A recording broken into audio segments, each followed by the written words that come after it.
Здравейте! Вие сте на страницата Здраве чрез природата с Ели Горанова. Аз се казвам Ели Горанова и съм акушерка по професия.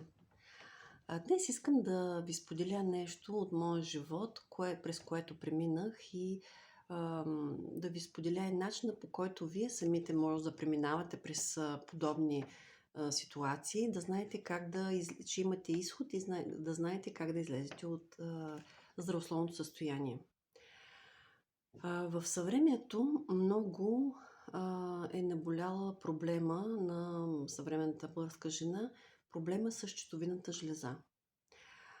Почти всяка трета жена има съответни симптоми, които даже не предполага, че може да има проблем с щитовидна жлеза и да отиде да се изследва в лаборатория кръвта си.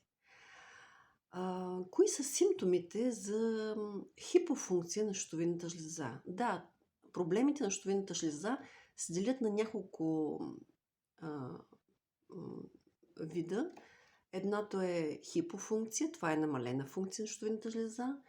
Другата фаза е хиперфункция на щитовидната жлеза, което е увеличено функциониране. И трета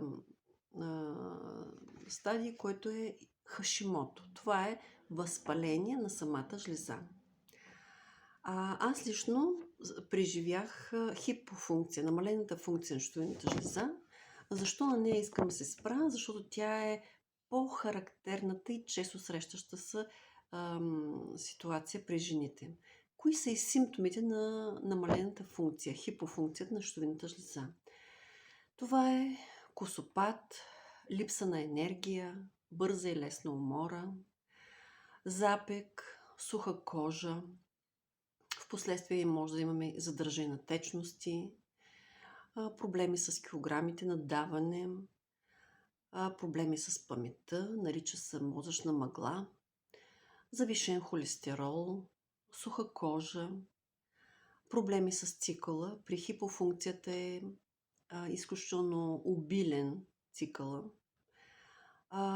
Болки в ставите и мускулите може да имаме и фертилитет. При жени, които не са раждали, но са в по-голяма зряла възраст, може и това състояние да го има. Затова ние акушерките апелираме колкото се може в по-ранна възраст, намерим ли си партньор, да родим децата си. Защото към 20 годишна възраст тялото на жената е все още в своя апогей. Няма дефицити, няма неща, които да има заболявания и по този начин жената може бързо и лесно да зачене. След 20... Защо е така? Защото до 20 годишна възраст тялото на жената, на всеки един човек на тази земя, той има растежни хормони. И по този начин тогава е в апогея си на здравето. До към 20, 22, 25 годишна възраст. Оттам нататък започваме полека да стареят клетките и тялото старее. Няма как да сравняваме възраст на 35 годишна възраст с 25 годишна жена, която иска да забременее. Така, да се върнем на моя случай. Аз бях около 30 няколко години, когато вече бях родила трето дете и започна да получавам всички тези симптоми. Като те не се появяват изведнъж, те полека започват да се появяват.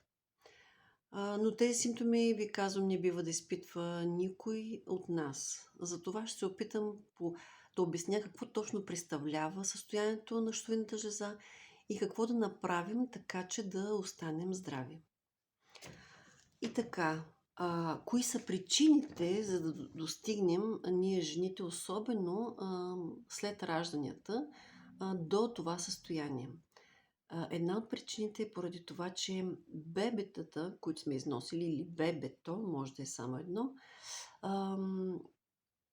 то така е създаден механизма, започвайки да се развива в майката, то започва да изсмуква чрез кръвта й всички нейни витамини и минерали. Затова съветваме майките, които когато са бремени, да приемат в по-голямо количество качествена храна от плодове и зеленчуци пресни и то не турени, да бъдат свежи и да имат всички минерали и витамини в тях. Много е важно да се приема зеленолистни неща, така че да бъдат пълни с хлорофил и да не достигат в никакъв случай анемия. Хипофункцията е една от причините да се развие липсата на желязо, анемията. Впоследствие води тази анемия до разбалансиране и на щитовидната жлеза. Как да установим, като имаме такива симптоми, ако някой от вас има, как да установим дали имаме наистина проблеми с щитовидната жлеза? Като се отиде в лаборатория и се изследваме кръвта, кои са хормоните, които трябва да изследваме? Това са ТСХ, това е хормон на хипофизата, ще обясня после защо. Т3, Т4, които са хормоните на щитовидната жлеза. И за да видим дали имаме възпаление на щитовидната жлеза, е добре да изследваме и антителата й, ТАТ и МАТ. Защо казах, че ТСХ-то, ако изследваме само него, няма да ни даде пълната картина дали имаме проблем с хипер-функция на щитовидната жлеза. Защо? Защото тя отговаря за хипофизата. Защо се изследва този хормон, ТСХ? За да видим дали хипофизата функционира нормално, защото тя отговаря за правилното отделяне на хормоните в щитовидната жлеза. Хипофизата и хипоталамуса е главният диригент, който регулира хипофизата, а хипофизата оттам всички жлези с вътрешна секреция. Хипофизата е жлезата, която отговаря за дали в този месец ще се отдели качествена яйцеклетка от половите ни хормони, от яйчниците. Затова жени, които не могат да забременят, е хубаво да знаят какво им е състоянието на щитовидната жлеза. Стойностите на ТСХ за забременяване трябва да бъдат между 1 и 2. Да, диапазона им в норма, които в лабораториите показват, е от 0,5 до 5,5, но за да бъдем здрави и да нямаме тези симптоми, трябва да бъдем в много по-малки граници от 1,5 до към 2,5. Защо се получава хипофункция, намалена функция на щитовидната жлеза и защо в някои жени не могат да забременеят при такава хипофункция? Защото има дефицити на витамини и минерали. Защо се получава това? Защото в съвремието храната ни е много бедна на витамини и минерали. Тя е много пълна с химия, която поради торовете, с които се пръскат пшеницата или картофи или каквото там се сее, или поради това, че примерно консумираме банани, които пристигат от далечни страни, те още оттам ги със съответни химикали ги третират, за да могат да издържат, берат се зелени, да могат да издържат транспорта, докато пристигнат до България.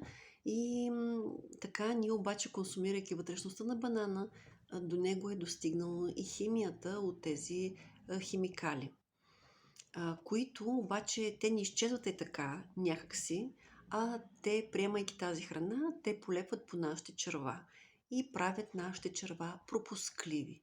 Оттам ние имаме ли пропускливи черва, имаме ли проблем с тези черва, то няма как, приемайки каквато и храна да е, да си снабдим тялото с необходимите витамини и минерали, за да можем да имаме качествени клетки, правилно функциониращи, така че да имаме максимално здраве. Кои са дефицитите, които разбалансират щитовидната жлеза? И е установено, че при тяхната липса щитовидната жлеза не функционира правилно.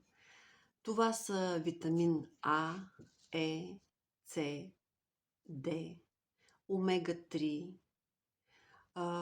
още минералите от селен, цинк, манган, бор, магнезий, калций, йод, който е изключително важен. За да функционира правилно щитовидната жлеза, много йод трябва да приемаме. Откъде можем да си го набавяме? Единствено чрез морски дарове, които обаче не трябва да са термично обработени. Ако ще с кариди или миди или каквото е.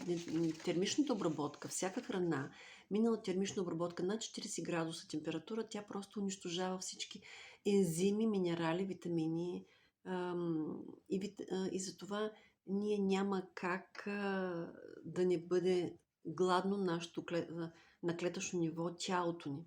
Затова трябва да си изберем начин, по който да си снабдяваме на ежедневна база от необходимите витамини и минерали тялото ни на клетъчно ниво. Затова в съвремието все повече поради забързания начин на живот, вече жените също работят в съвремието. Те не са като едно време да стоят и си гледат само децата и да се обработват нивата край тях си, без торове и без пестициди. Сега ние работим всякакви други ни професии, които са в офиси. Витамин D няма как да си го натрупаме чрез слънцето, защото ние, когато имаме голямо слънце, ние се крием от него. И то трябва на слънце, обаче в периода между 10:30 до към 12:01. Само в този период на нашата географска ширина можем да усвоим витамин D. И поради този недоимък тялото ни страда и се получават ето такива пагубни неща за нас. И аз наистина след около 10 години страдание и неразбиране какво става, защото аз в началото си мислех, че тялото ми страда поради имам бърза и често умора, поради това, че имам много ангажименти за гледането на трите деца, нямам време за себе си, не отделям време за себе си, не отделям и финанси за себе си, за здравето си, което беше изключително груба грешка от моя страна, но толкова съм разбирала нещата в живота си. Докато не бях изключително много зле, много зле, получих последния стадий, болките в ставите и мускулите, невъзможност да върва, защото получих оттоци по цялото ми тяло. Включително имах оттоци и по ходилата си. Краката ми беха целите в отток, запика ми беше изключително голям, всичко беше с главата наопаки в тялото ми. И ходиш от кабинет на кабинет по лекари, всеки те изследва и ти казва, нищо няма конкретно. И докато не реших, си изследвах щитовидната жлеза и така установих проблемите. Тогава обаче започна да пия химични препарати, пак нищо не ставаше. До момента, в който не се срещнах с природни хранителни добавки, които по-късно лекари ми обясниха защо те успяха да ми премахнат вътреклетъчните възпаления по цялото тяло и тялото ми да се върне в нормалните граници и форма. Спряха ми отоците под краката, особено по ходилата, и така можех нормално да върва, а не както лекарите ми казваха, виж сега, това, че не можеш да ходиш вече с кожени обувки и ти правят пришки постоянно и имаш болки, не е голям проблем. Просто си промени обувките, започни вече от сега нататък да носиш плътнени обувки. Да, за мен никакъв проблем не беше да си купя плътнени обувки и да ги нося, но аз пак не можех да върва дълго време с тялото си, защото просто самия отток получаваш една огромна болка при натиск, като вървиш. Бях забравила какво е това да се катериш по планините или да ходиш час, два из града или да се разхождаш някъде. Докато в един момент тези хранителни природни добавки просто ми съживиха здравето и примахнаха вътреклетъчните възпаления, започнах си употребявам съответните от фирмата омега-3 масни киселини, които са ненаситени масни киселини, и няма как. Тогава разбрах, аз да си ги набавям по друг начин, освен отвън, чрез храна, която обаче в съвремето пицата няма да ми даде омега-3 6, 7 и 9, плюс витамин D3.